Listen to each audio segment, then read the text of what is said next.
Baiklah Bapak Ibu sekalian, acara selanjutnya yaitu testimoni bisnis yang akan disampaikan oleh Mas Anton Subianto. Kepada Mas Anton kami persilahkan, silakan, monggo. Ya, makasih Bu Nani. Terima kasih untuk waktunya yang diberikan ke saya. Perkenalkan, nama saya Anton Subianto, saya tinggal di Tangerang. Saat ini usaha saya adalah mengelola toko bangunan dengan nama Toko Bintang Jaya. Saya supplier bangunan, antara lain seperti semen, besi, bata ringan, dan sebagainya. Intinya untuk pembangunan rumah ya, Bapak Ibu ya.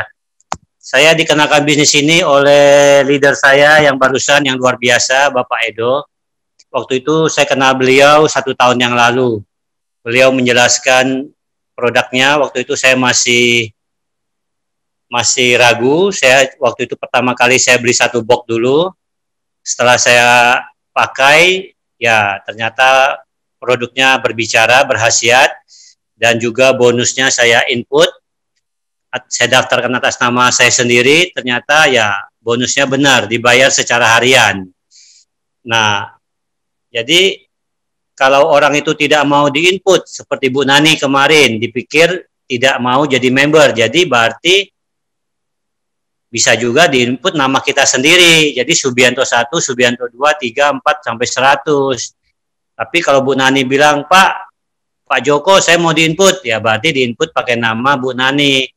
Tapi itu nggak masalah, nanti kita bisa, Bu Nani masih ada kesempatan pakai nama Bu Nani nanti. Jadi tetap bisa melakukan bisnis. Intinya Bu Nani sudah ada ID, sudah ada member nanti di sana. Nah, pertama yang saya tanyakan apa? Sebagai seorang bisnis tentunya saya menanyakan profitnya, cuannya di mana, berapa persen. Ternyata yang saya ambil patokannya adalah sponsor orang pertama, kedua, dan seterusnya. Yang saya ambil adalah orang kelima ya, karena kan lebih simpelnya begitu. Saya ambil orang kelima, artinya kita dapat 30%. 30% berarti dari 1,5 juta, artinya Rp450.000. Itu suatu bisnis yang bagus. 30% itu kalau di konvensional sangat-sangat sulit. Di bisnis konvensional, apalagi sembako ya, itu cuma 5%, 3%. Di material masih bisa, antara 20, 15% masih bisa.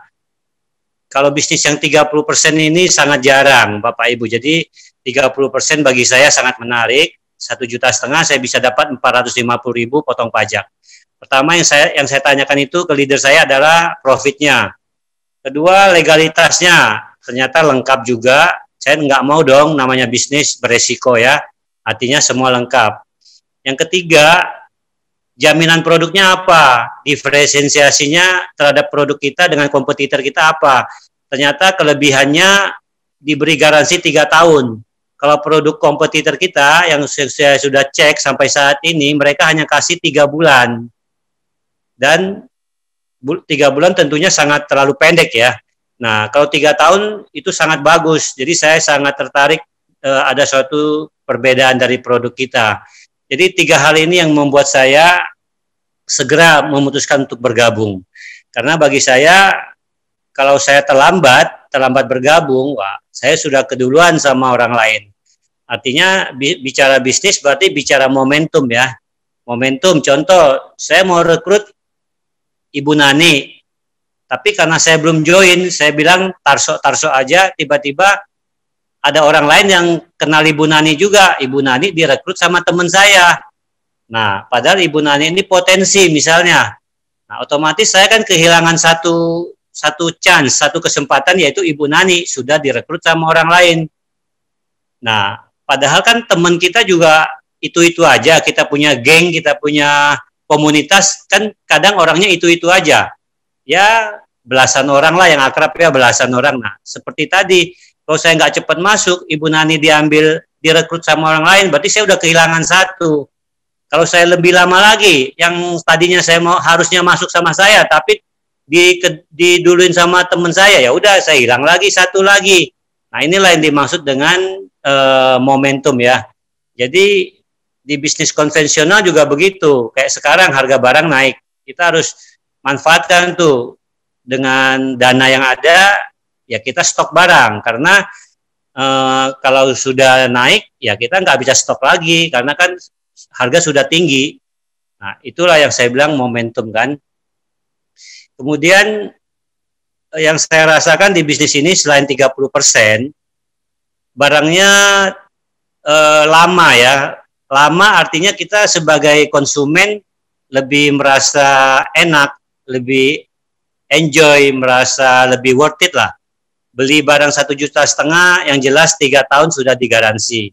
Ditambah lagi ionnya tadi baru habis mungkin kisaran bisa 10 tahun perkiraan saya. Anggap 7 tahun lah, itu juga masih sangat worth it lah. Cuma sayangnya tantangan kita adalah masyarakat Indonesia yang masih kurang sadar akan kesehatan. Nah, inilah yang harus menjadi peluang pasar kita yang begitu besar, yang sering dijelaskan oleh Pak Jun, 54 triliun. Triliun ya, bukan miliar ya. Nah, itu yang harus kita rebut.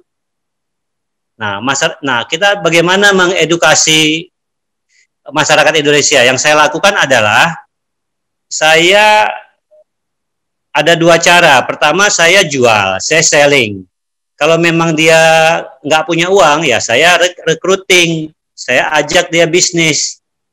Nah, ada juga yang kombinasi, selling iya, jalanin bisnis iya. Jadi kita nanti dengan berjalannya waktu, kita akan menemukan pola-pola yang baik, pola-pola yang trik-trik yang pas akan kita ketemukan. Ya, learning by doing ya. Jadi sesuatu itu semua begitu. Di bisnis konvensional juga begitu.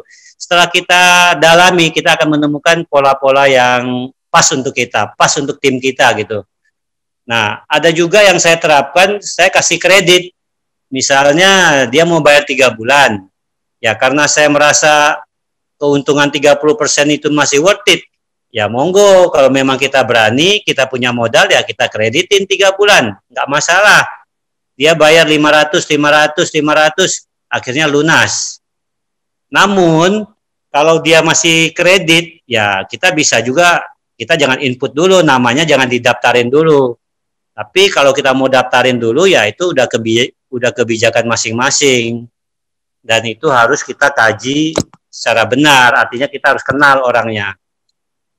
Hal lain yang saya lakukan adalah untuk memajukan di tim saya punya kewajiban di awal itu 1 hari saya mesti WA 10 orang. Kan kita banyak kontak itu, 10 orang saya mesti WA tuh dalam 1 hari, dari pagi sampai malam. Nah, contoh hari Senin saya WA 10 orang. Besok Selasa saya WA lagi 10 orang yang berbeda ya, berarti udah 20. Hari Rabu saya WA lagi, orang yang berbeda lagi, berarti dalam 1 minggu udah 30 orang. Nah, hari Kamis saya WA kembali tuh yang hari Senin tuh. Yang hari Senin yang kemarin saya WA kembali. Ya, saya say hello, gimana Ibu, Bapak, Bro, Sis, apa ada yang bisa saya bantu perihal bisnis jok. Nah, dan ternyata ada sih yang nyangkut bisa antara 20-30%.